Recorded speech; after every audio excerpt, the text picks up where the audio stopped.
Baik, jadi hari ini kita akan mulai dengan pembahasan beberapa soal berikut. Soal ini tidak hanya mencakup aturan rantai, tapi mencakup satu subpasal berikutnya yang namanya laju yang berkaitan.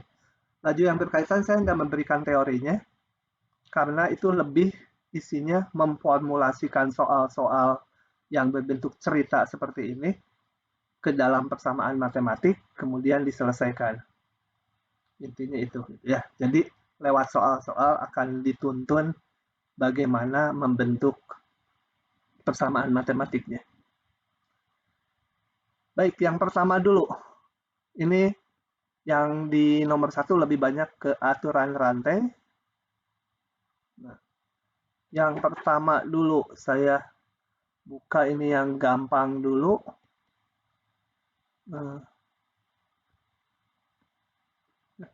Nah, oke. Ini kok nggak maximize. Oke. Nah, tentukan turunan dari ini. Suara dan itu layarnya kelihatan ya? Ya, kelihatan, Pak. Oke. Kelihatan, Pak. Kalau nanti di tengah jalan ada nggak jelas, tolong dikasih tahu. Di call aja WA-nya. Karena saya nggak memperhatikan WA juga. Nah, kembali kalau mau menurunkan fungsi, ini sebenarnya komposisi ya, komposisi fungsi. Kalau mau menurunkan bentuk seperti ini, lihat fungsi paling luarnya dulu. Paling luar itu maksudnya apa? Kalau X-nya diganti angka, yang ngitungnya terakhir. Kalau saya X-nya kasih misalnya 10, kita ngitung dulu yang pembilang dibagi penyebut, hasilnya baru dipangkatkan 4. Nah, berarti pangkat 4 itu fungsi yang saya katakan paling luar. Jadi kita memandangnya seolah ini U, itu yang di dalamnya ini U pangkat 4. Kalau U pangkat 4, turunannya 4 kali U pangkat 3. Nah, aturan rantai nanti harus disusul dengan dikalikan turunan dari U. Ya. Jadi ini 4 kali U, U-nya ini yang dalam kurung bulat, pangkat 3. Kali turunan dari si U. Ini belum diturunkan nama saya. Itu aturan rantai. Ini diturunkan pakai pembagian biasa. Udah nggak usah rantai lagi. Pembagian biasa aja. Gitu ya. Oke. Nah, berikutnya. Ini semua ada ya di sini. Sama ini.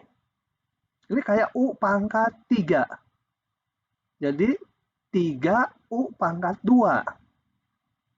Yang mana kok nggak mau keluar? Nah, 3U pangkat 2.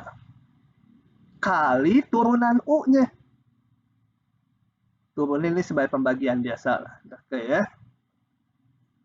Pembagian biasa. Yang ini. Mana yang paling luar?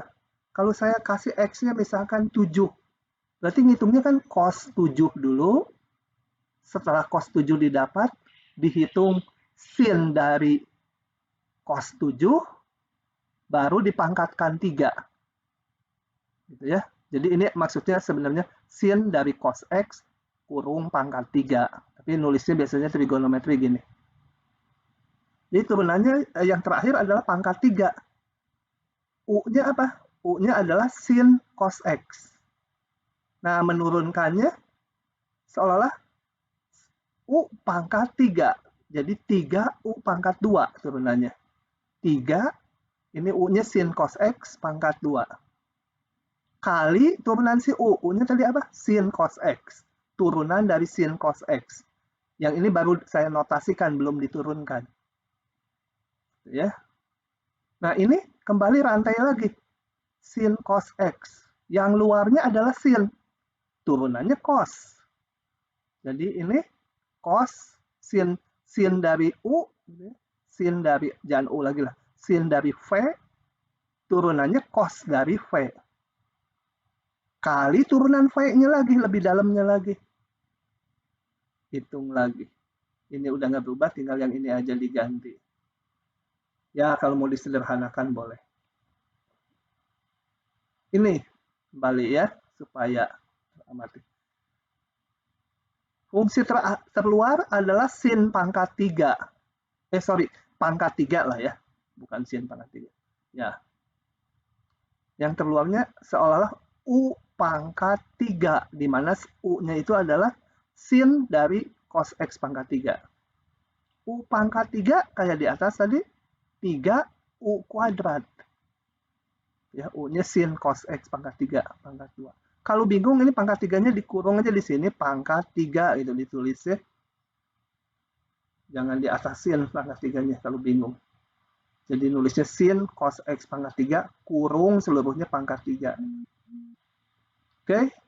Kali turunan U-nya. U-nya sin cos X pangkat 3. Ini terluarnya mana? Sin. Turunkan jadi cos. Ya. Jadi cos. Cos dari ini. Ini turunkan lagi terhadap X. Menjadi yang ini adalah cos X pangkat 3. Jadi kalau diberikan X, ngitungnya X pangkat 3 dulu, baru dihitung cosnya. Berarti yang terluarnya cos. Nah, maka bentar, ada WA ini dari wakil dekan.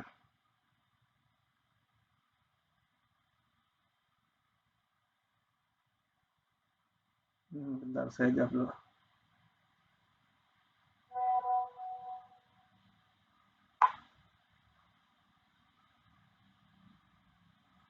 Nah, oke. Jadi ini yang terluarnya adalah cos.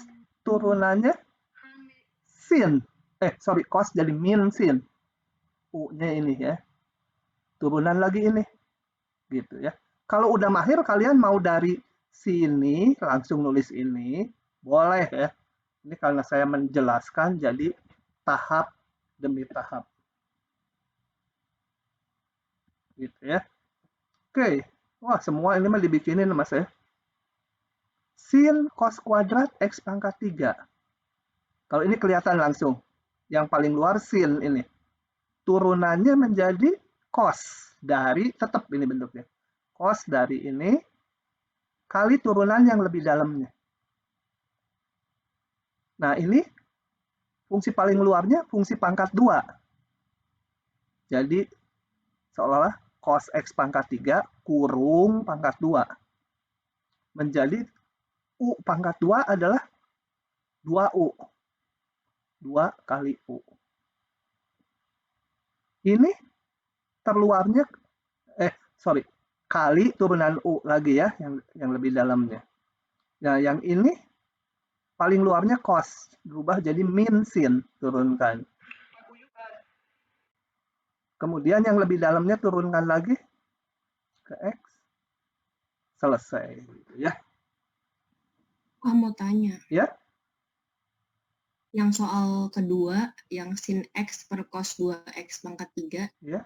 Itu turunan yang pembagiannya, yang paling ujung itu min 2 cos X. Nanti dulu, saya belum ngitung lagi tadi. Jadi apa? Turunan sin dari depannya dikali cos 2X, dikurangi sinnya tetap, turunan cos 2X. Oh, salah ya. Min 2 sin ya. Ini sin. Betul. Terima kasih koreksinya. Udah dipakai tahunan nih. Dari tahun 2010 belum ada yang ngasih tahu. Mungkin udah ada, saya lupa lagi ngerevisi karena ini terpisah dari slide-nya. Oke, ini sin, betul. Nah, berarti udah paham. Ini panjang, jangan lihat panjang ya. Selalu yang terluarnya apa? Sin. Sin dari U gitu, ininya U. Turunannya ya cos dari U kali turunan ini nanti. Cos dari U, ini U-nya sekian, kali turunan ini. Belum saya hitung. Cos ini terluarnya cos. Turunannya min sin dari ini. Mana? Min sin dari ini. Kali turunan yang ininya. Sampai males ngitung. Begitu ya. Oke. Moga-moga bisa diserap. Nah, yang ini gimana? Ininya bukan X. Yang ini. Mau yang mana ini? G, H, I. Tidak ada tadi di jawaban slide-nya. Saya akan kerjakan Kalian pilih dari GHI salah satu saja yang mau saya kerjakan. Sebenarnya kalau satu sudah saya berikan, yang lain kalian bisa adopsi. Oke, mau yang mana nih? Kalau nggak ada yang jawab, dilewat sama saya. II, Pak. I. Oke, saya tulis dulu ya. Sekan pangkat 3 FT.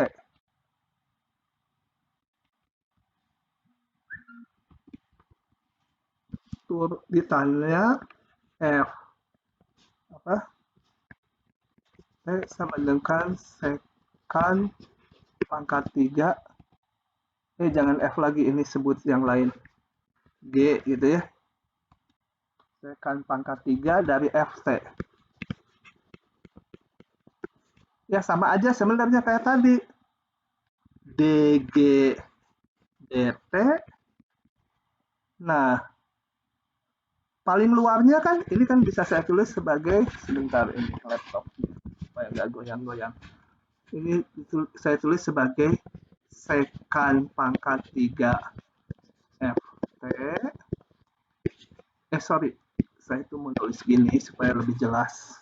Itu sama aja. Ya, 3, yang ini malah gampang. Sekan FT pangkat 2, seolah U pangkat 3 itu. U pangkat 3 itu sebenarnya 3U kuadrat. Kali turunan dari, jangan XT. Yang lebih dalamnya tadi si U-nya. Sekan FT. Gitu ya. Hitung lagi ini turunannya. 3 sekan ini menyalin yang atas kuadrat kali ini turun terhadap T, cari yang terluarnya ya sekan. Jadi sekan sebenarnya apa? Sekan kan. Sekan X kali tan X. Masih bisa apal, hebat. Kalau lupa tulis gini ya, misalkan H sama dengan sekan X, turunannya apa? Sama dengan 1 per cos X, pakai rumus pembagian. Kalau apal ya langsung sekan tangan ya. Sekan FT kali tangan FT kali yang lebih dalamnya lagi. Turunan dari FT. Ya, ini salin di sini ya, salin kali ini apa F-nya nggak diberikan, ya udah hanya F aksen T aja. Kan F-nya belum diberikan. Begitu. Ya. Nah, saya lewat dulu. Sekarang lanjut ke ini. Ini banyak tuh soalnya, sampai 7. Saya bahas yang ada jawabnya aja ya. Atau kita lihat nanti. Supaya nggak capek. Rusuk sebuah kubus bertambah dengan laju sekian per menit. Bayangkan kubusnya dipanaskan bertambah dengan laju 16 cm per menit. Wah, cepat sekali. Mungkin kubus ukuran segede rumah gitu ya. Dipanaskan. Tentukan laju perubahan volumenya pada saat sisinya sekian. Nah, kalau di soal-soal yang cerita gini, pada saat itu dipakainya terakhir nanti. Kita bekerjanya dengan menentukan laju perubahan volumenya setiap saat, nggak pada saat ini. Nanti pada saat itu tinggal terakhir dimasukkan. Pada saat volumenya 20, pada saat sisinya 20, tinggal kita masukkan. Coba kita rumuskan. Ini laju pertambahan rusuknya. Sekian. Jadi kalau rusuknya saya sebut S, berarti ini ds dt ya, perubahan rusuk terhadap waktu. Laju perubahan rusuk terhadap waktu. Di mana laju perubahan volumenya? Nah, harus menghubungkan rusuk dengan volume. Oke ya, saya buka dari sini aja. Nggak terlalu ada yang spesial harus digambarkan.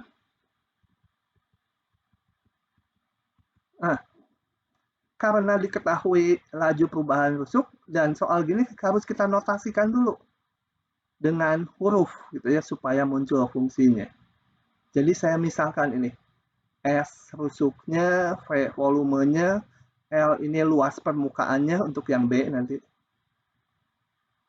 Oke. Nah, kemudian saya punya data ini DS DT 16.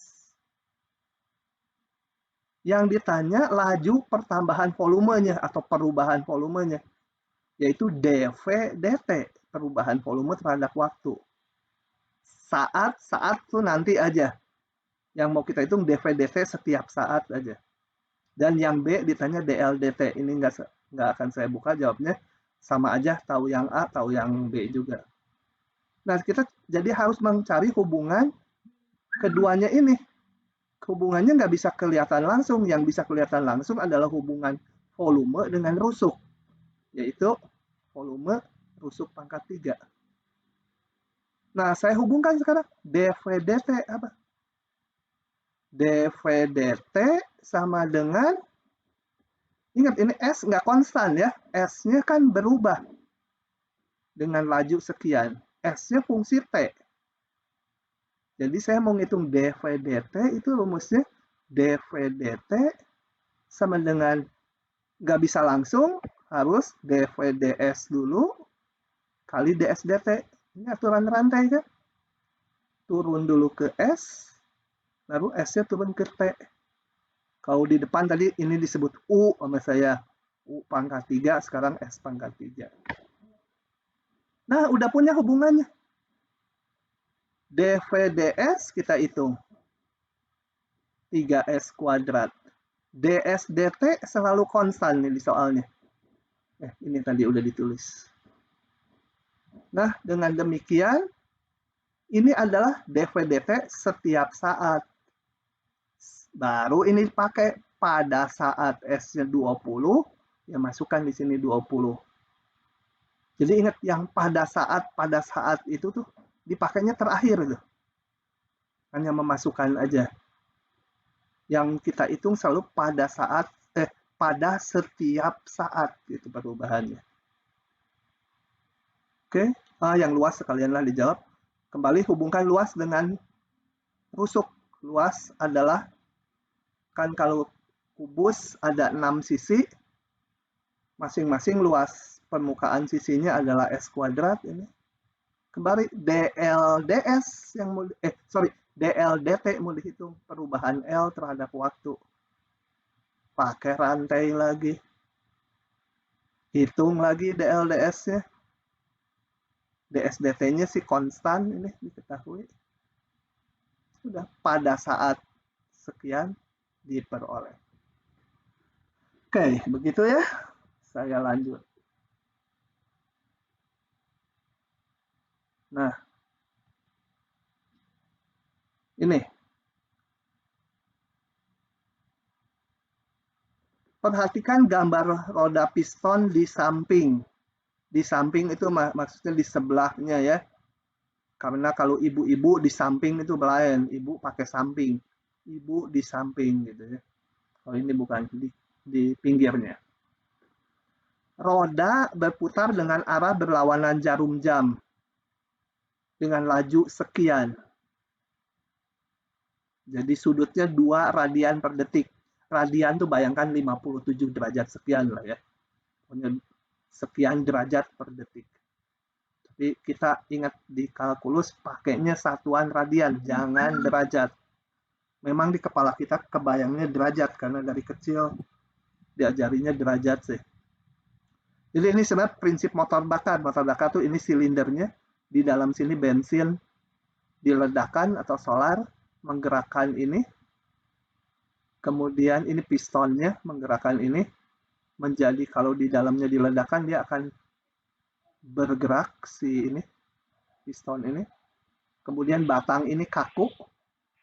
Panjangnya tetap akan menggerakkan roda ini menjadi berputar. Berputarnya tergantung bisa ke sini, bisa ke sana. Di soal ini berlawanan jarum jam supaya sudutnya kehitung positif.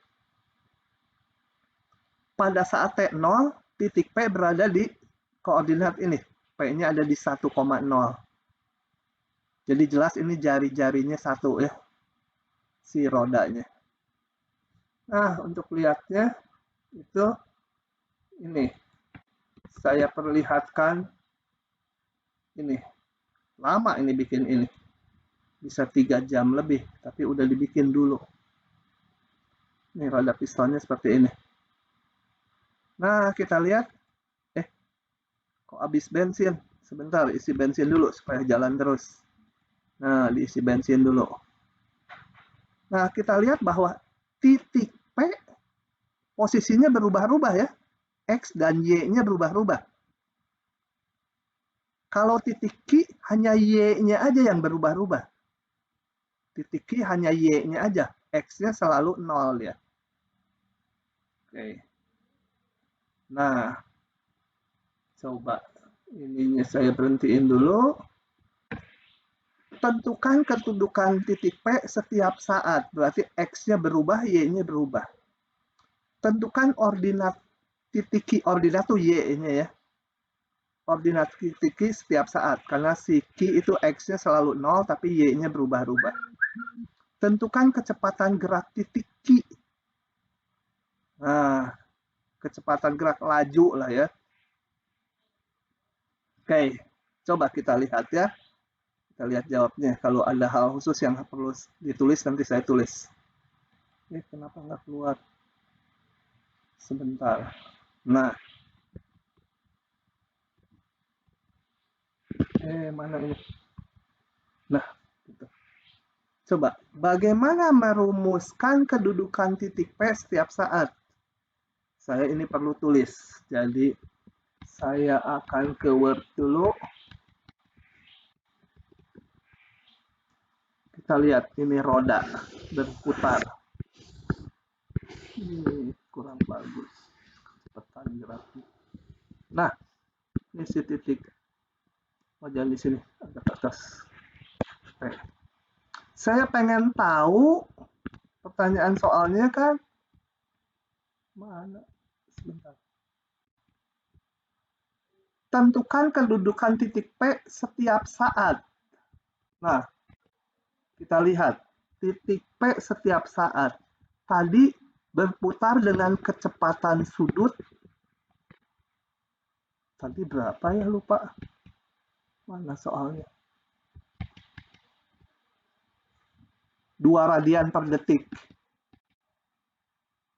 Oke. 2 radian per detik. Jadi sedetik dia menempuh sudut 2 radian. Yang mau ditanya kedudukan. Dudukan titik P. Titik P kita lihat bahwa X dan Y-nya berubah-ubah. Jadi saya sebut aja koordinatnya XT, YT gitu kan ya. Fungsi dari T ini X dan Y-nya karena berubah-ubah. Nah, berapa kedudukan titik P? Kita harus merumuskan XT-nya berapa, YT-nya berapa. Koma sebut gitu.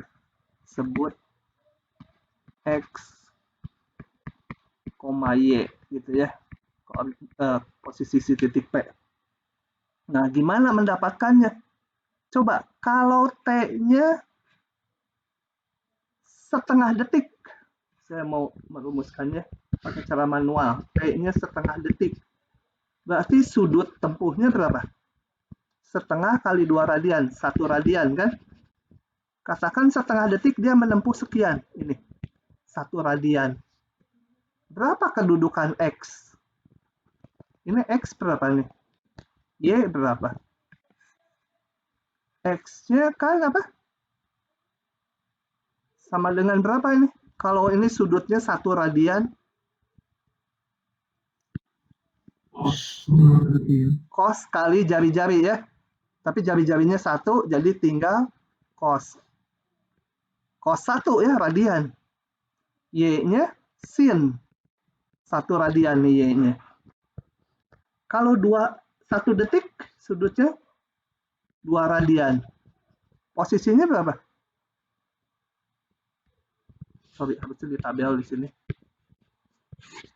Jangan di sini. X-nya tadi cos 1, Y-nya sin 1. Kalau sudutnya 2 radian, ya cos 2, sin 2. Nah, maunya posisi P setiap saat. Jadi T sebarang, sudutnya berapa yang ditempuh? 2 radian per detik. Kalau T detik, ya 2T radian, betul? Sudut yang ditempuh. Posisi si P, cos 2T, gitu. Posisi si Y, sin 2T. Nah, saya punya P berarti X, Y sama dengan posisi X-nya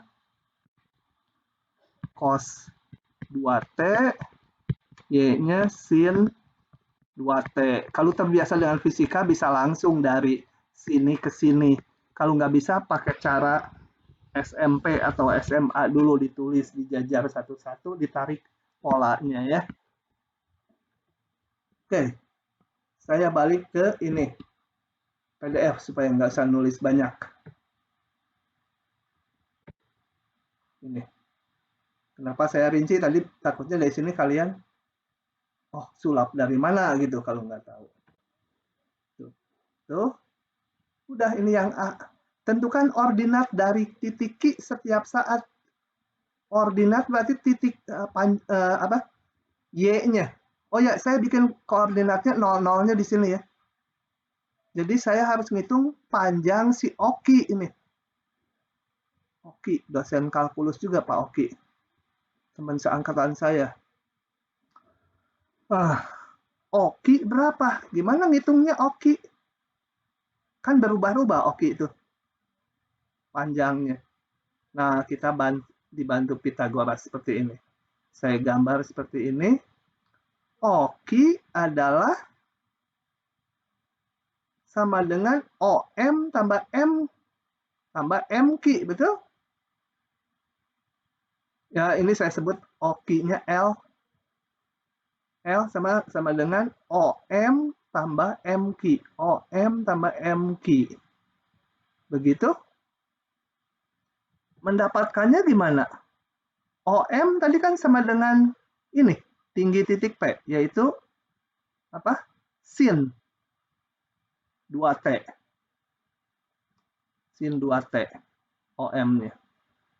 MQ-nya pakai Pitagoras. Ini kan panjangnya tetap 5. Ini 5 dari mana ya?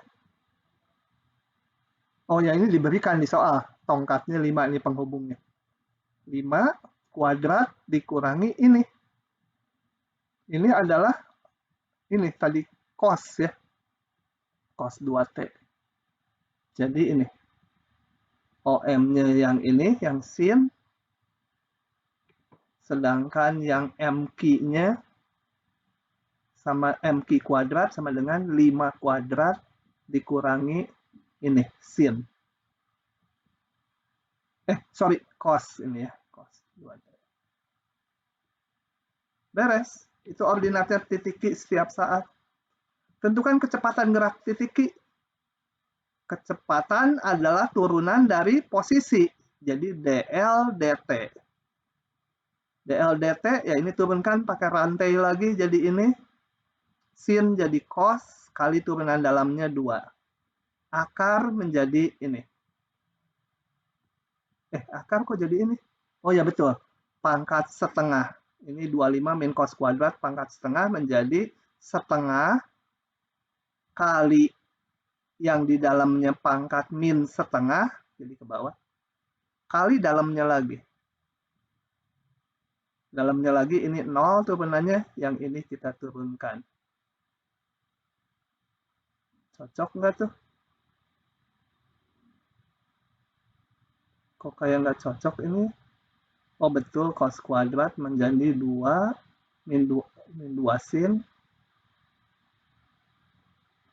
Sebentar, ini turunannya bener nggak? Kok jadi blow on saya? Ini dari mana? 2 kali min sin kali turunan 2T. Ini betul nggak nih? Betul, Pak. Betul, Pak. Betul, Pak. Betul ya? Cos turunannya min sin kali turunan cos lagi. Cuma saya susunannya ini harusnya oh ya benar. Cos kuadrat jadi U kuadrat 2U minusnya dari sini tadi kali turunan cos 2T yaitu ini. Oke, begitu. Kalau hitungan saya udah mulai pikun. Ya, kenapa? Dari L ke DL, kenapa bisa langsung gitu? Dari L ke sini, ke DL dt. Ininya udah paham? Yang cok. Udah. Oke, saya turunin. Yang ini dulu sin 2T jadi ini, paham nggak? Turunan sin 2T Paham. jadi ini. Tinggal turunan ini aja yang mungkin rumit ya. Saya Turunin ya. Ya, saya turunin yang ini, yang akar 25 min cos kuadrat 2T. Oke, Pak. Sebut aja G sama dengan akar 25 min cos kuadrat 2T. Mau dicari ini G-nya, DG, DT. Ini bayangkannya sebagai 25 min cos kuadrat 2T. Kalau mau lebih persis lagi ini diginikan pangkat setengah. Nah, ini sebagai U. Menjadi setengah U pangkat min setengah. Gitu.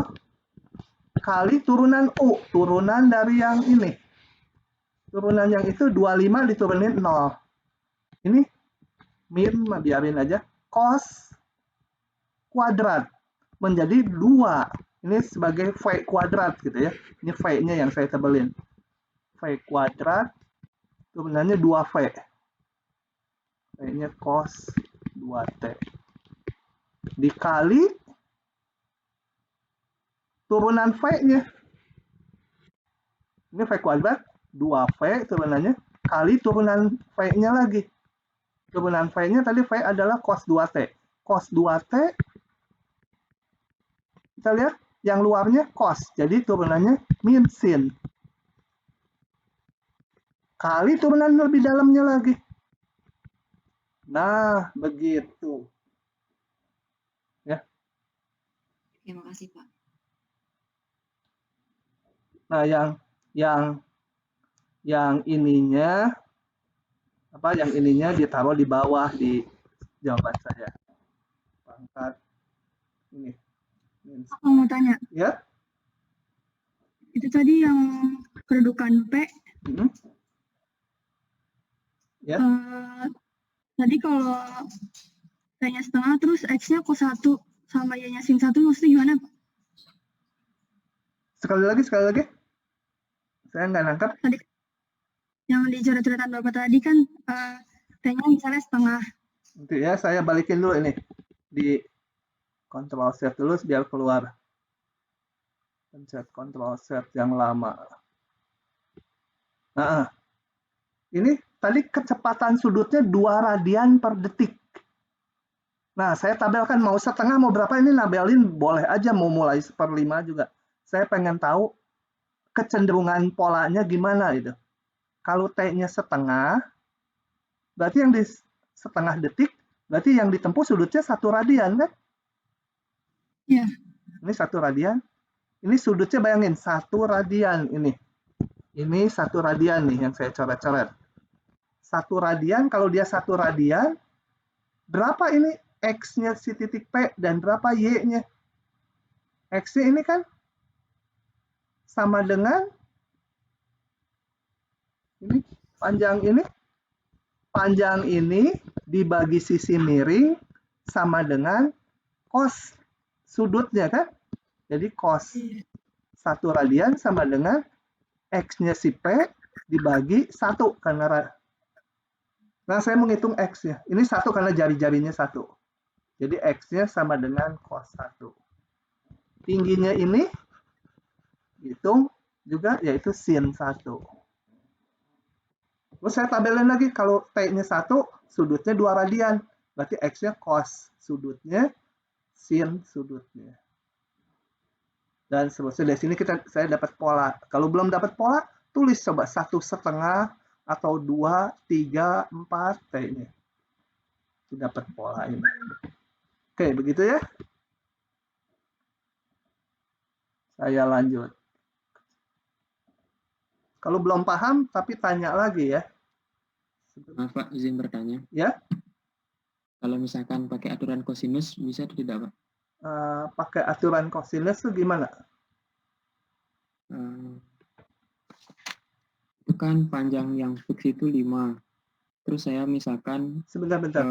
Sebentar, saya buka lagi. Ini kemana ya? Slide-nya hilang. Slide saya hilang ini. Sebentar. Untuk ngitung apa yang pakai aturan kosinus? yang B Pak, yang ordinat titik Q. Oh, bentar saya buka lagi ya, supaya diketahui jawabannya. Ordinat titik Q pakai gimana? Itu kan panjang OP itu kan QP itu kan fix panjangnya 5.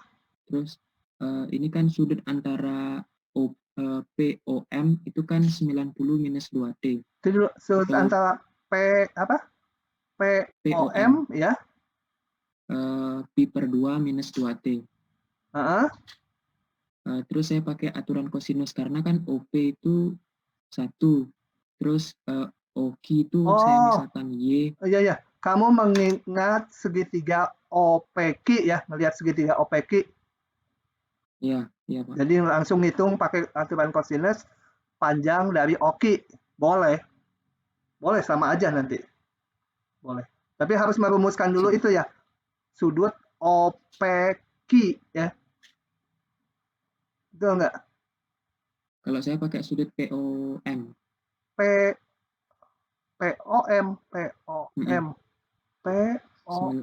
Oh, sudut ini. Oh ya bisa. Mau sudut yang di sini bisa, mau sudut sini bisa. Betul, sudut sini lebih gampang. Pi per 2 dikurangi ini ya. 2T tadi. Boleh, pokoknya macam-macam asal bener aja hubungannya. Ya. Rumus segitiganya asal bener. Oke. Lagi. 2 kapal bertolak dari titik yang sama dan ketinggiannya sama gitu ya. Bayangkannya ini aja, kalau di atas kepala kita lewat di T sama dengan 0 itu, kapal satu ke sini, satu ke sana gitu. Kapal A bergerak ke timur dengan laju sekian. Kapal B bergerak ke utara dengan laju sekian. Ya anggap aja kapalnya titik dan nggak bertabrakan meskipun berawal dari titik yang sama. Seberapa cepat mereka berpisah? Coba kita yang gini harus bisa menginterpretasikan persamaannya. Kalau nggak gimana mau dibikin fungsinya apa ya gitu, nggak kebayang. Harus digambarkan dulu. Kembali, seberapa cepat setelah 3 jam atau pada saat 3 jam ya. Kalau setelah 3 jam kan bisa aja 6 jam, 9 jam, 12 jam. Sebenarnya sesaat waktu T-nya 3 jam gitu ya. Coba kita lihat. Kapal satu ke timur dengan laju sekian. Satu lagi ke utara dengan laju sekian. Kita lihat, ini saya gambarkan dulu. Kapal satu kemana dulu tadi? Ke timur, ke sana. Sebutlah dengan kecepatan V1, ini kapal satu yang ke timur, V1-nya 20. Satu lagi ke utara dengan kecepatan 12. Gitu ya, jangan di sini, nanti dipakai gambar. V2 dengan 12. Oke. Ini paling nggak bisa ngegambar.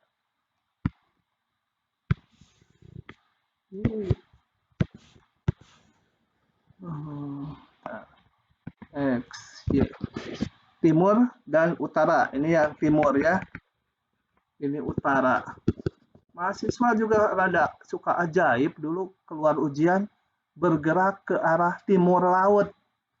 Dia nggak tahu, untung pas ada saya di kelasnya. Pak, ke timur laut maksudnya kemana itu? Ya ke timur terus ketemu laut. Saya bilang di sini ada laut. Harus tahu mata angin ya. Oke. Nah, pertanyaannya, setelah 3 jam, seberapa cepat mereka berpisah? Coba bayangkannya, setelah jangan 3 jam, selalu kerjanya dengan T sembarang. Katakan setelah T sembarang, sampai di sini kapal ke-1. Saya sebut P lah kapal ke-1. Kapal kedua udah sampai sini, Q. Setelah T jam ya. Setelah T jam. Ya, entah setengah jam atau berapa. Pertanyaannya, seberapa cepat mereka berpisah? Jadi apa yang harus saya hitung? Seberapa cepat mereka berpisah berarti seberapa cepat mereka jarak ini makin jauh, betul? Kalau ini saya sebut L, bukan L yang diminta. L itu adalah jarak antara kedua pesawat. Jadi karena bergerak keduanya, yang ditanya itu seberapa cepat perubahan L. Seberapa cepat mereka berpisah, yaitu nanti harus hitung DL, DT. Tentunya harus dirumuskan dulu ini untuk bisa ngitung ini. Begitu ya. Nah, tulisannya saya bahas dari solusi supaya enggak bacanya juga enak, tulisannya enggak sejelek tulisan saya. Oke. Ini teks selalu enggak maksimal. Oke, kita lihat. Oh ya, saya pakainya VA dan VB. Tadi nggak gambarin V1, V2. Oke, setelah T jam, katakan posisinya seperti ini. Jadi jangan lihat saat T-nya 3 itu terakhir aja, dipakainya hanya memasukkan aja nanti di terakhir. Nah, saya sebut jaraknya sebagai L sama dengan PQ. Oke. Nah, yang ditanya adalah seberapa cepat mereka berpisah. Seberapa cepat P dan Q berpisahnya. Jadi seberapa cepat panjangnya berubah gitu ya. Laju perubahan jarak antara P dan Q. Oke, kita rumuskan dulu. Berapa L-nya? Tentunya L ini fungsi dari waktu ya. P-nya makin ke kanan, Q-nya makin ke utara, L-nya berubah terhadap waktu. Nah, kita hitung pada saat T sembarang. Nah, pada saat T sembarang berarti kapal yang A udah menempuh jarak 20 T, karena dia bergerak dengan kecepatan 20 km per jam. Dan pada saat yang sama T-nya, yang kapal satu lagi menempuh 12 T. Nah, dari sini saya pakai Pitagoras. Oh, ini tulis dulu. Jadi L-nya, ini PQ atau L, OP kuadrat tambah ini kuadrat, masukkan saja. Kemudian, ingat T kuadrat kalau dikeluarkan jadi mutlak P, T ya. Jangan akar X kuadrat tuh mutlak X ya. Tapi di sini kenapa mutlaknya hilang? Karena T-nya udah positif. Kalau T-nya positif, ya mutlak T dengan T sama saja. Oke.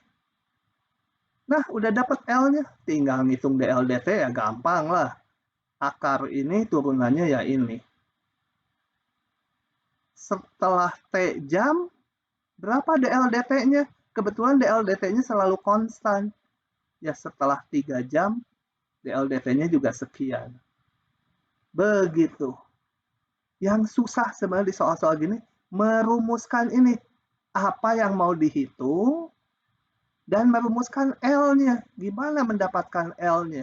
Sisanya mah ngitung turunan biasa masukin angka.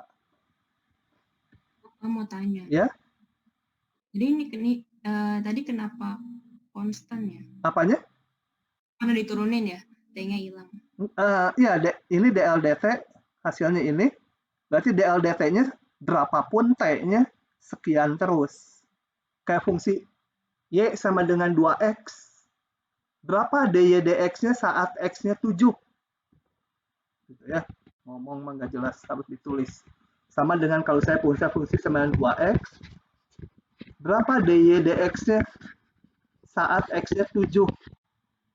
Nah, ini kan kita turunin dulu DY/dX-nya sama dengan 2. Ya, saat X-nya 7 ya 2 juga. Karena DY/dX-nya konstan terus. Sama dengan yang barusan. Ini.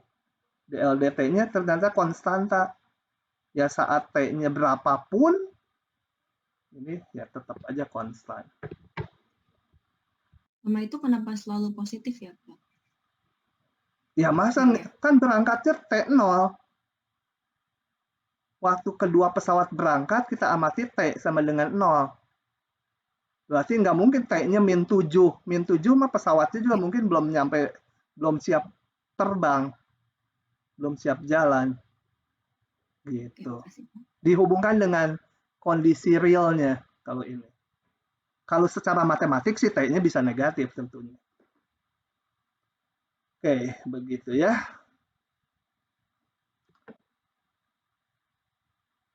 Oke, yang lain. Tentukan titik potong garis singgung, kalau ini udah langsung fungsi diberikan. Di titik ini dengan sumbu X. Bisa ya?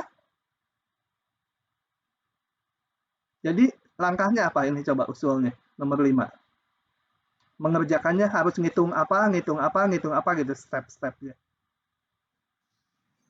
Gradien, Pak. Nah, jadi turunkan ini terhadap X, masukkan X-nya sekian, dapat gradien garisnya ya. Udah dapat gradien garisnya terus ngapain? Cari nilai fx. Hah? Cari nilai fx-nya, Pak. Cari nilai fx. Betul, terus? Terus pakai persamaan garis. Bikin persamaan garisnya. Kan dia melalui titik X-nya sekian, Y-nya dihitung dari sini. Titik X, Y-nya tahu, kemiringannya tadi gradiennya tahu, di titik ini persamaan garisnya tahu, motong sumbu X, ditentukan Y-nya 0, berapa X-nya, dari persamaan garis singgungnya. Udah nggak saya hitung ya? Atau ada yang nggak paham? Kalau nggak paham saya bilang, udah ya ini gampang gitu, padahal mungkin bagi kalian nggak gampang, tanya, langsung aja, nyalain mic-nya, tanya. Mic-nya mau nyala terus juga boleh, asal jangan berisik aja. Oke. Kalau nggak ada, saya langsung ke 6. Diketahui F0 sekian, F aksen 0 sekian, tentukan G aksen 0 bila Gx ini. Saya tulis ya, Gx cos dari Fx. Kumpulkan dulu Gx cos dari cos dari Fx. Kemudian saya kumpulkanlah datanya F01, F aksen 02. F01, F aksen 02. Nah, ditanyanya G aksen 0. G aksen 0. Kita lihat G fungsi dari X. Jadi mau ngitung dg dx saat X sama dengan 0. Nah, coba kita hitung. Hitung dulu dg dx. Dg dx sama dengan apa? Turunkan dari sini, yang paling luarnya apa? Cos. Jadi min sin. Gitu ya. Cos jadi min sin. Kali turunan lebih dalamnya lagi. Ini saya nunjuk-nunjuk nggak kelihatan ya. Jadi ini cos sesuatu, turunannya min sin sesuatu tetap. Kali turunan lebih dalamnya, rantai. Kali turunan F terhadap X. Ya df dx gitu kan. df dx, f-nya nggak dikasih tahu, ya udah, ini sama dengan min sin fx kali ini df dx adalah f aksen x yang nggak bisa kita hitung karena f-nya nggak diketahui. Biarkan aja. Nah, maka dg dx saat x-nya 0, ya masukkannya min sin f0 gitu kan. Ini kan dg dx di setiap titik x. Ini masukkan 0. F aksen 0. Sama dengan min sin f0 diketahui di soal 1. F aksen 0, 2. Sama dengan min 2 sin. Sin 1 nggak bisa kita hitung, ya biarin aja. Begitu ya. Oke. Aduh, udah 50 menit baru bahas soal-soal nih ya. Gak apa-apa lah. Lagi. Kalau ada langkah yang nggak paham, nanya langsung ya, dipotong aja. Jangan diam aja, rugi kalau diam. Lebih baik bertanya, kadang-kadang pertanyaan yang kelihatan mudah sekali, tapi nanti di ujian jadi bisa. Lagi. F1, 2, F aksen 1, min 1. Saya salin dulu ya. Ke sini. F1, 2, F aksen 1, min 1. F1, 2, F aksen 1, min 1. G10. Kadang-kadang diberikan data lebih, ini berlebih. Ada yang nggak dipakai, biarin aja. G aksen 1, 1. Tentukan H aksen 1. Ditanya H aksen 1 berapa bila Hx-nya diberikan sama dengan Fx kali cos Gx dikali cos dari Gx. Asal kalian paham polanya, ini ruas kanannya gimana pun nggak masalah. Coba kita lihat lagi. Saya harus ngitung turunan H di 1. Berarti hitung dulu turunan H di titik X. dH dx dulu. Sebentar. Bentar, saya lihat WA-nya. Takut ada yang penting.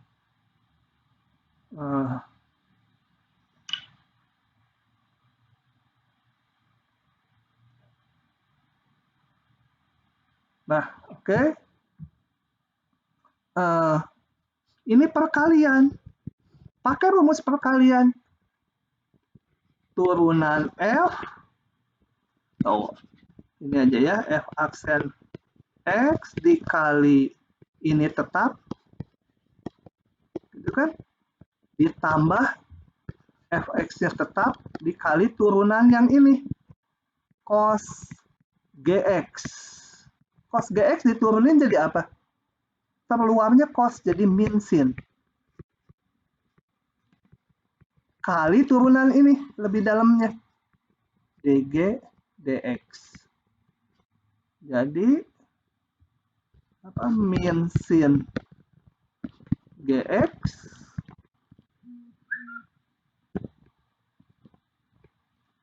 dikali, apa tadi? Turunan dalamnya. Sorry, saya tunjuk ini cos, jadi min sin Gx kali turunan dalamnya. dg dx. dg dx ya adalah G aksen X, itu kan. Kenapa saya pakainya enggak dg dx? Karena di atas diketahuinya G aksen ya, ini juga pakai aksen. Kalau saya tulis gini takutnya nanti nggak bisa lihat bahwa ini dan ini sama aja gitu ya. Jadi saya pakai G aksen. Nggak bisa dihitung G aksennya kan, nggak diberikan G-nya. Ya udah, tinggal masukkan saat X-nya sama dengan 1, ini yang diminta. DH dx sama dengan F aksen 1 kali cos G1 ditambah F1 kali min sin G1 kali G aksen 1. semua udah ada angkanya di atas ini, tinggal dimasukkan aja ke sini ya, ke data yang ini. Beres, dapat angkanya. Oke.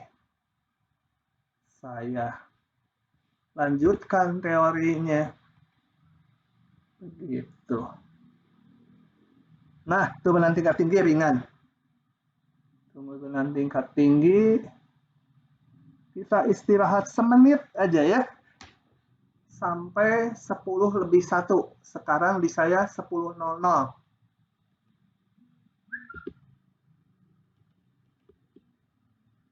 Ini jamnya. Bentar, saya mau ambil minum dulu. Sampai 10:02, Deng. Ini harus jawab WA dulu.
Oke, kita lanjut ya ke turunan tingkat tinggi.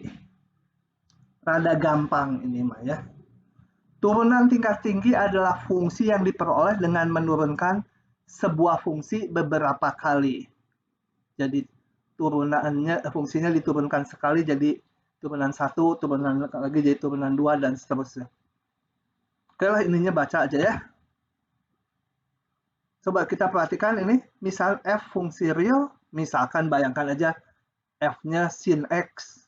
Kalau kita turunkan menjadi cos x, nah ini turunannya kan fungsi baru, cos x tadi. Nah, dari cos x bisa diturunkan lagi, itu yang dimaksud turunan tingkat tinggi.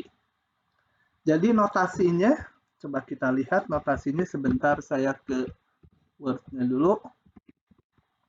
Kalau turunan tingkat 1 itu adalah definisinya kemarin limit H mendekati 0 atau delta X atau T apa aja gitu ya.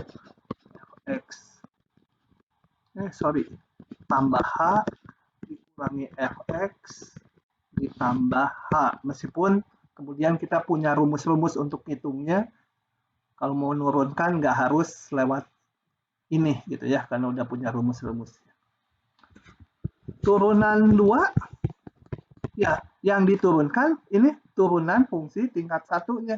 Itu limit H mendekati 0 yang diolah adalah si fungsi turunan tingkat satunya gitu ya. Dibagi H. Dan seterusnya. Jadilah bentuk ini. Turunan 3, turunan dari turunan 2. Oke.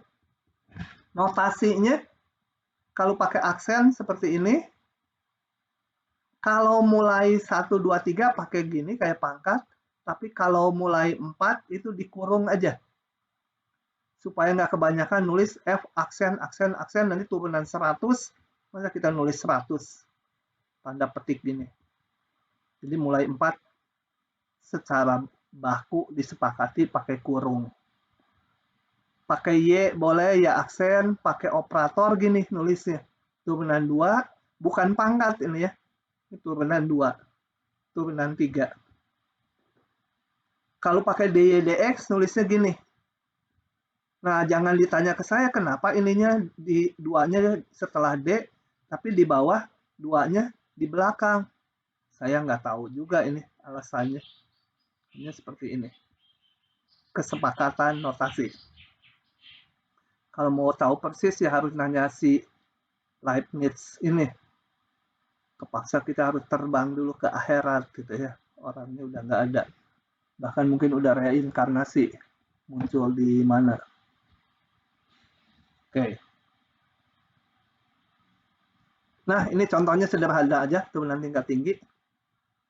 Sebuah partikel bergerak pada sumbu X dengan posisi setiap saat ini. Tentukan kapan kecepatannya 0. Ya, ini pertanyaan satu-satu. Kapan kecepatannya 0? Ya udah tinggal hitung aja dari sini kecepatannya ya. Saya buka langsung. Nah, ini mah gampang.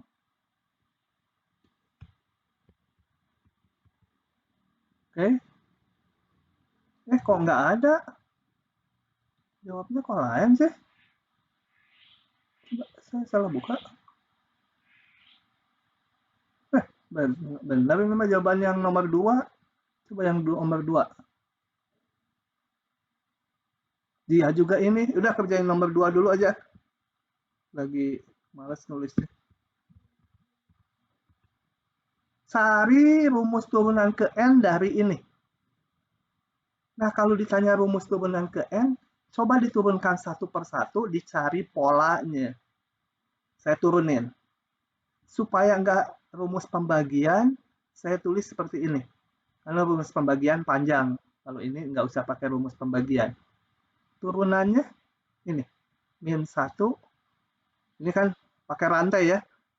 Seolah U pangkat -1 menjadi -1 kali U pangkat -2 kali turunan dalamnya. U kali turunan U-nya. Itu -1. Turunan 2-nya, ini saya turunin lagi. U pangkat -2 menjadi -2 kali U pangkat -3 kali turunan dalamnya. Turunan dalamnya -1. Turunan 3 ini kita turunkan yang ini.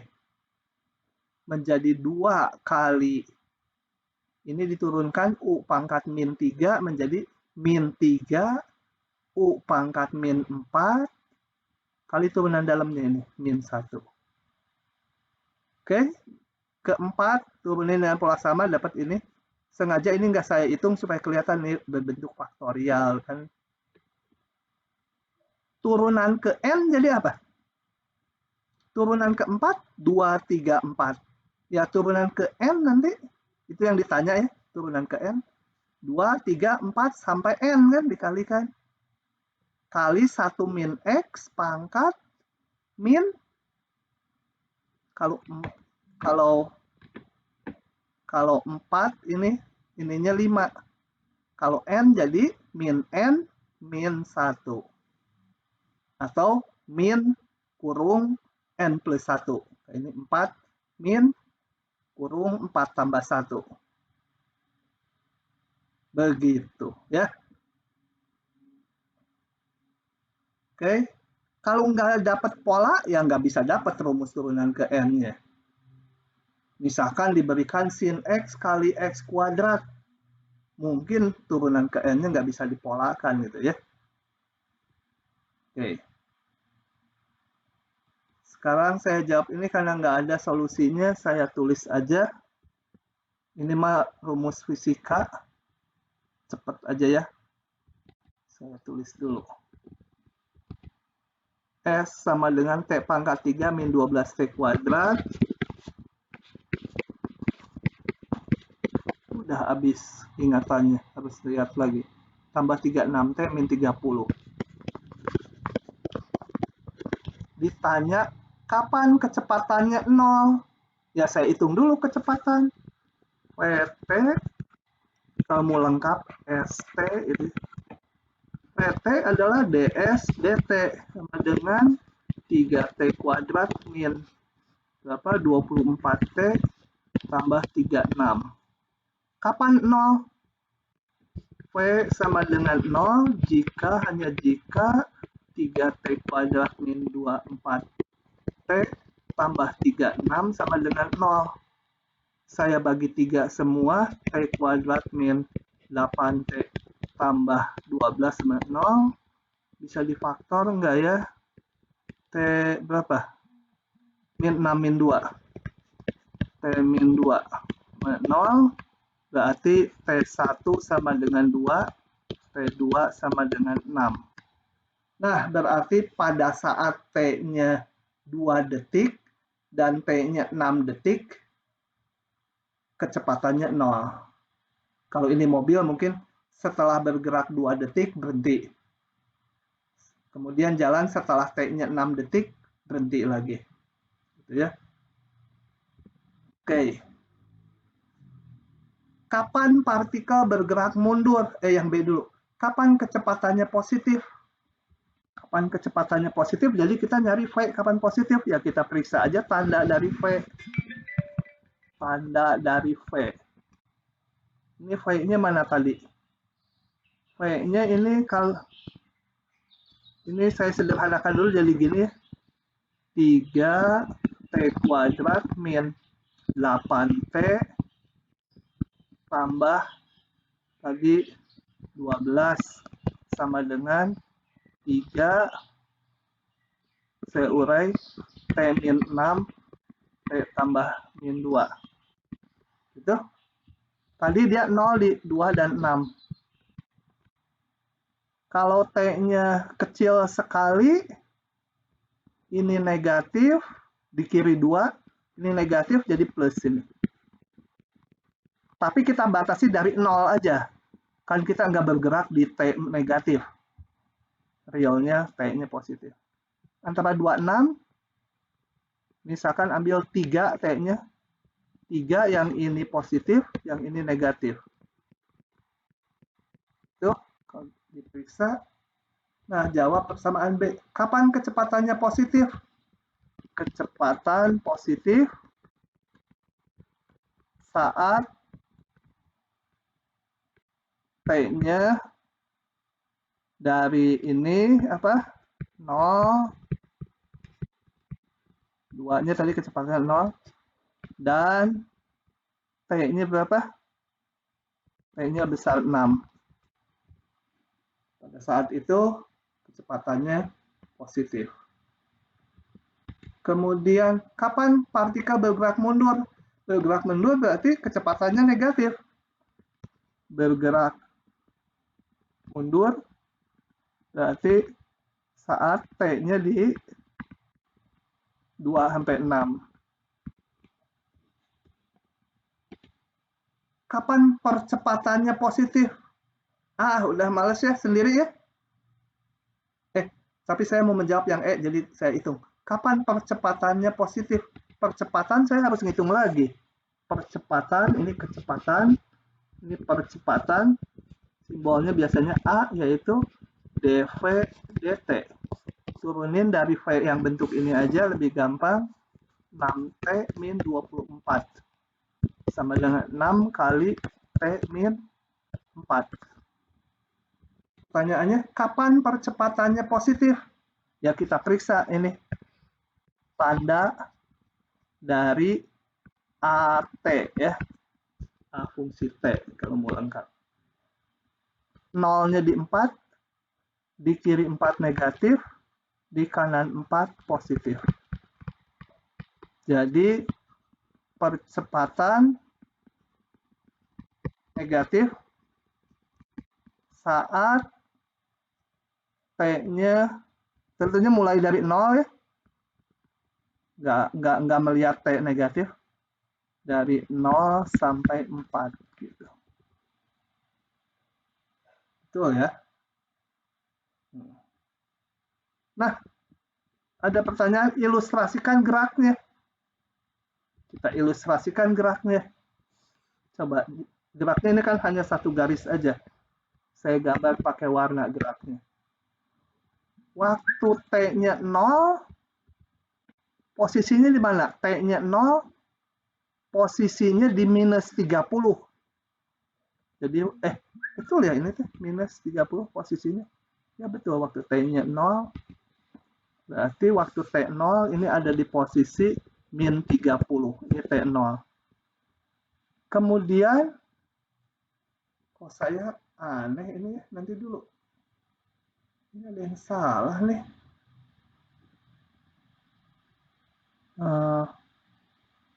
Percepatannya negatif dulu ya. Oh ya betul, nggak apa-apa. Kemudian, kecepatannya kita lihat ini tadi. Dari 0 sampai 2, dia positif. Berarti bergerak ke kanan. Kecepatannya positif. Bergerak ke kanan. Ini T-nya saya tulis di sini ya. 0, ini yang bawah posisinya. Ini T-nya, ini posisinya. Dari 0 sampai 2, kecepatannya positif. Ini tadi, ini kan tanda kecepatan tadi. Tapi percepatannya negatif. Jadi kalau kecepatannya positif, dia bergerak ke kanan, tapi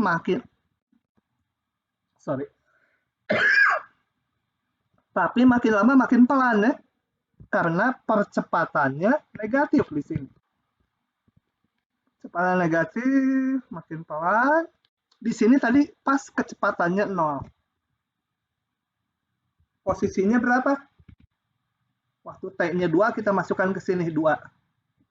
2 pangkat 3 min 12 kali 4, ini 8, tambah 36, min 30. Tambah 72, T-nya 2. T-nya 2, posisinya berapa ini dihitung coba? Bingung? 30, ini 4. 2, Pak. Hah? Berapa? 2. 2, Pak. 2. Benar 2? Nggak percaya saya sama kalian. 48 sama 30, 78. Oh ya 2. Kok ke sini. Jadi waktu T-nya 2, posisinya juga di 2 gitu ya. Kebetulan sama. Kemudian kita lihat dari 2, ini T ya. T-nya 2 sampai T-nya 6, dia bergerak ke kiri. Karena negatif kecepatannya. Jadi dari sini, tadi sini kalau saya gambarkan, dia balik bergerak ke kiri. Sampai T-nya 6. Kalau 6, T-nya berapa posisinya? 6 pangkat 3, minus 12 kali 6 kuadrat, ditambah 36 kali 6, min 30. Jadi berapa tah? Ini 6 pangkat 3, min ini berapa ya? Supaya pangkat 3, 2 kali 6 pangkat 3, ini supaya 6 pangkat 3, ini 6 pangkat 3. Ini habis ya. Min 30. Min 30 lagi ini hasilnya. Kalau dihitung, jadi dari T2 sampai 6, aduh nggak cocok gini ya gambarnya. Saya mau menggambarkan posisi. Nggak cocok ini T-nya. Jangan pakai T di sini. Ini saat di sini pokoknya tahu posisinya T-nya sama dengan 2. T-nya 6 balik lagi. Dia balik lagi posisinya di sini, min 30 lagi. Karena T-nya 6 tadi dihitung min 30. Setelah itu kecepatannya positif lagi, balik lagi ke kanan. Dan positif terus, jadi ke kanan terus. Ya, di sini tadi T-nya sama dengan, kalau yang awal itu T-nya 0, juga T-nya sama dengan 6 di sini juga. Satu dimensi geraknya sebenarnya. Jadi mobilnya bolak-balik kalau lihat ke sana, balik lagi, terus ke sana, nggak kelihatan sama kalian. Ke kanan, setelah 2 detik, ke kiri, kemudian ke kanan terus, karena setelah itu positif terus. Oke, itu fisikanya buat kita nggak terlalu penting, matematiknya lebih penting. Pak mau nanya, Ya? jadi kalau misalnya kayak gitu, ngejawab pertanyaannya gambar kayak gitu aja? Gambar kayak gitu aja, gambar aja kayak gini jadinya. Itu tadi saya agak lama karena ngitungnya lama. Jadi gambar aja, ini min 30, kan ditanya posisinya, gambar pakai warna lainnya. Ya udah gerakin aja gitu. Nah ini sebenarnya balik di ini karena enggak, kalau saya gambar balik di sumbu X juga kan nggak kelihatan, jadi saya gambarin aja gitu, kemudian gitu, kanan. Ya sebenarnya di satu garis aja. Nah, gitu. Pak, mau nanya Pak, Ya. Kalau itu percepatan negatif 0,4, di 4-nya kurung siku atau kurung biasa ya Pak? Di 4 persis 0 ya. Jadi kalau negatif harusnya kurung buka ya gitu ya. Nah, di 0 sih memang negatif ya termasuk. Ya, oke, betul. Ya. Oke. Nah, berikutnya saya membahas turunan fungsi implisit. Ngebut saya mah kalau kalian bandingkan dengan video yang ada di itu, rasanya ini lebih cepat. Kenapa? Karena kita di minggu pertama memanfaatkan kuliahnya 3 kali. Jadi bisa sedikit lebih cepat. Padahal kalau saya nggak memanfaatkan 2 jam itu, saya ketinggalan. Saya biasanya agak, dibanding dosen lain, agak lambat. Oke. Turunan implisit.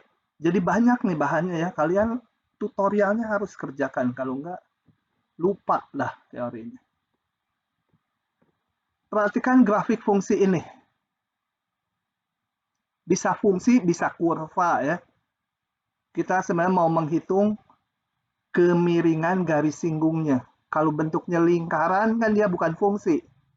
Lingkaran itu kalau mau dibuat fungsi ya jadi harus dinyatakan 2 fungsi gitu ya. Kayak ini lingkaran. Lingkaran gitu ya, di sini pusatnya harus di 00. Tapi kan ada garis singgungnya. Nah, gimana menentukan garis singgungnya? Kalau ini bukan Y, fungsi X itu. Nggak bisa fungsi X. Kalau dipecah bisa menjadi 2. Kayak gini, ini fungsi yang atasnya sendiri, yang bawahnya sendiri lagi. Jadi 2 fungsi. Nah, meskipun kurva, tetap kita bisa menghitung kemiringannya lewat penurunan bentuk implisit ini. Jadi kalau apa yang dimaksud implisit gini. Tuh, saya jelaskan dulu. Kalau saya menyatakan Y sama dengan sekian X gitu, itu namanya bentuk eksplisit. Fungsi dalam bentuk eksplisit. Semua yang di depan tuh eksplisit. Gitu ya, itu eksplisit. Tapi yang implisit tuh kalau X dan Y-nya kecampur. Misalkan gini, Y sin X ditambah XY sama dengan 5. Nah, atau belakangnya boleh aja X kuadrat. Ini namanya implisit, X sama Y-nya. Ini kita nggak bisa membentuk Y berapa X gitu. Berapa X. Mungkin bisa, mungkin enggak. Gitu ya. Tapi kalau kecampur gini namanya implisit. Ini juga sama, implisit kalau gini. sin X kuadrat Y. Ini X dan Y-nya kecampur di ruas kanan. Kalau eksplisit, ruas kanannya hanya X aja muncul. Ini juga sebenarnya implisit. Cuma bisa dibuat eksplisit menjadi Y sama dengan 1 min X gitu ya. Kalau atas implisit, X, Y-nya jadi kecampur di satu ruas. Nah, yang implisit kayak yang atas ini, mungkin nggak bisa dibuat eksplisit. Kalau yang ini implisit bisa dibuat eksplisit. Gitu ya. Jadi yang implisit lebih umum, kelasnya lebih banyak fungsinya. Nah, contoh di sini, ini implisit.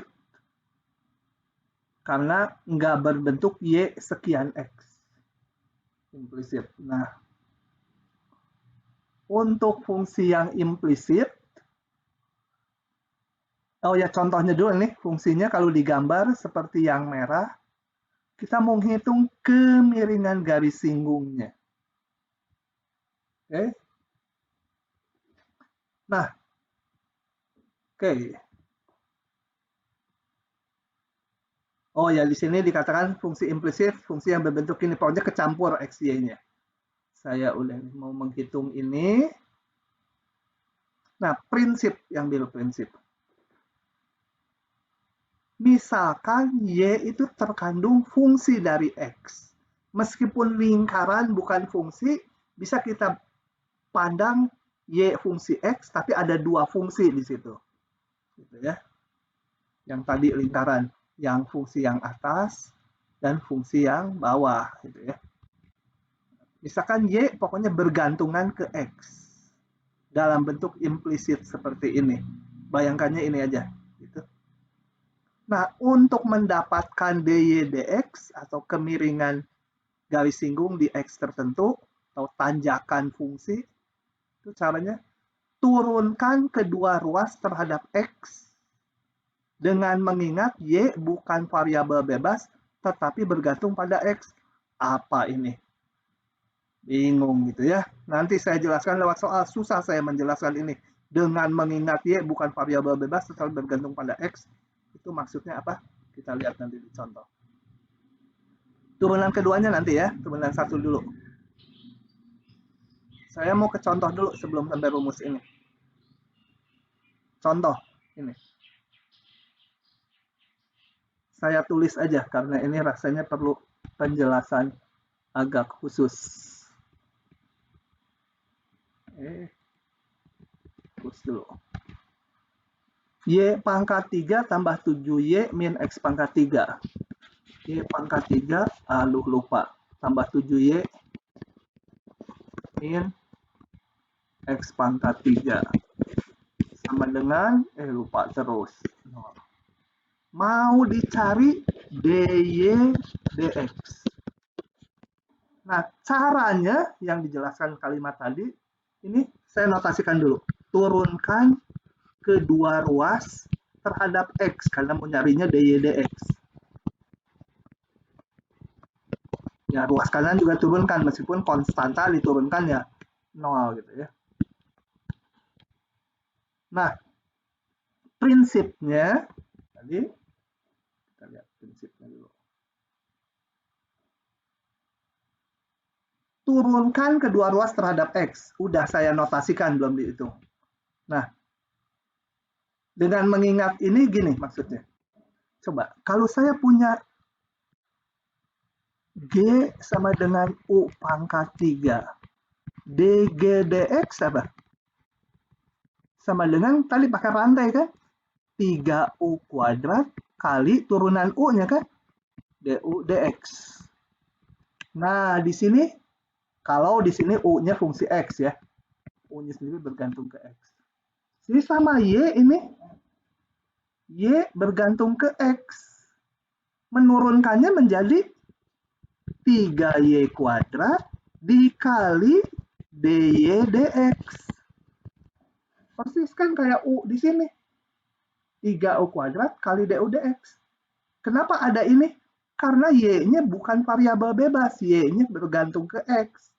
Y-nya ini fungsi dari X. Kayak di sini U-nya bergantung ke X, jadi kali DU DX lagi. Gitu. Ya, sebenarnya rantai di situ bekerja. Sekarang kalau saya punya H sama dengan 7U, U-nya fungsi X. Maka DH DX turun ke U dulu kali DU DX ya. Yang sama di sini hanya ganti Y sekarang U-nya. 7 kali turunan Y mas 1. Ini Y pangkat 1, turunannya 1. Kayak di sini U pangkat 1. Ya, jadi turunan U ya. Oke. Nah, ini kali Y-nya pangkat 1 mas 1 kali Y, DY DX. Gitu. Jadi kalau nurunin terhadap Y, ada embel-embel dikali DY DX. Rantai. Karena Y-nya masih fungsi dari X. Kalau X, udah gini. Kenapa nggak diturunin kayak ini lagi? Kayak ada ini? Boleh. Ini anggap sebagai U pangkat 3, boleh. U-nya sama dengan X. Jadi 3U kuadrat kali di U-nya di sini kan DX DX. X turun ke X mas 1. Jadi untuk yang turunan ke X tidak perlu ada embel-embelnya. Ruas kanan 0,0 turunan. Nah, dari sini bisa disusun DY DX-nya kita peroleh. Ini ke belakang kan jadi 3X kuadrat. Dibagi, ini DY DX-nya dikeluarkan. Tinggal 3Y kuadrat ditambah 7. Turunannya berbentuk implisit, kecampur. Gak apa-apa, asalnya juga nyampur Y dan X-nya. Biasanya ya turunannya juga nyampur. X dan Y-nya. Paham nggak ini?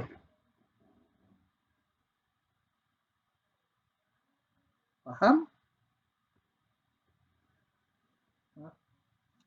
Paham, Pak. Paham benar?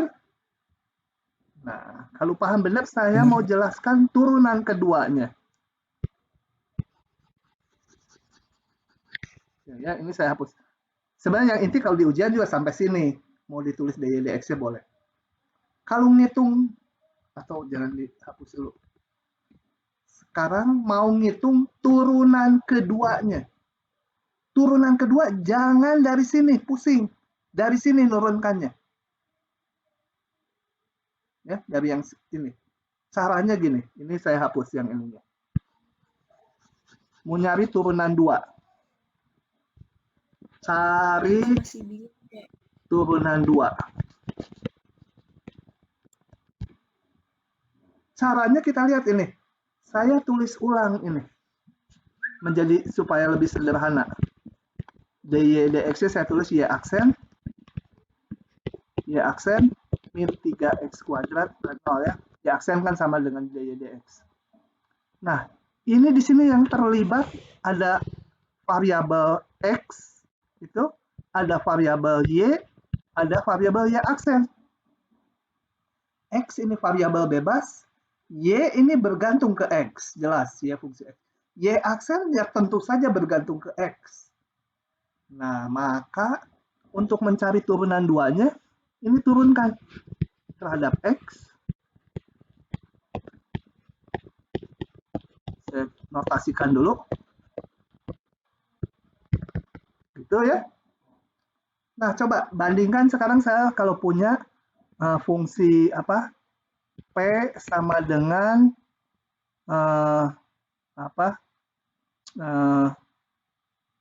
U pangkat 3 dikalikan V pangkat 2 misalkan.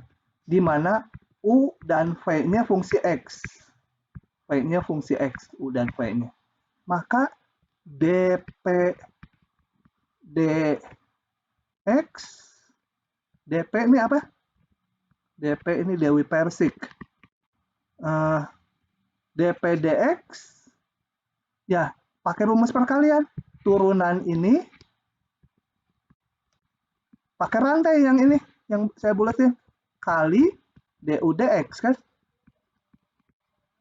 Dikali V kuadrat ditambah ini tetap kali turunan yang V kuadrat.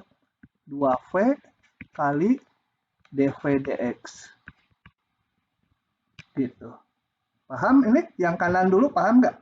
Untuk diterapkan ke masalah kita. Ini perkalian aja. U pangkat 3 turunannya 3U kuadrat. Karena U-nya bergantung ke X kali DU dx.